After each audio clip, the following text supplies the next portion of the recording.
Танд мөнгөний тухай сөрөг бодлоод байдгүй?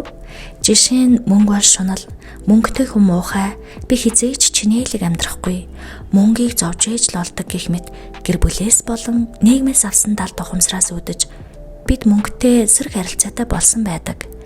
Гэхдээ энэхүү блокуудыг эргээр эмчилж эхэлвэл таны санхүүгийн байдал эрс өөрчлөгдөх боломжтой. Жишээ нь мөнгийг олохдоо зөв зорилго гаргах, өөрт байгаа мөнгийг зөв хуваалцаж, зөв зарцуулах, хөгжих, сурах, эдгэх, сайжрах гэх мэт эрүүл амьдрахад зориулагдсан бүхэн эргэн төлжиж илүү ихээр урсан орж ирдэг. Мөнгөтэй холбоотой сөрөг бодлуудаа эмчлэх нь эхлээд мөнгөний хүчийг ойлгоход оршдог. Мөнгө бүтээгч чанартай.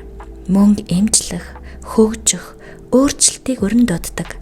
Мөнгө бол холбоо, энергийн солилцоо байдаг. Та хэн нэгний хуурч мэхэлж мөнгө олвол өөрийн санхүүгийн энергийг насан туршдаа гэмтээж байдаг. Мөнгийг зарцуулахдаа эрх сэтлэр зориулсан бүхнээс дараагийн мөнгө орж ирдэг. Номтой болог пэйж хуудасаас.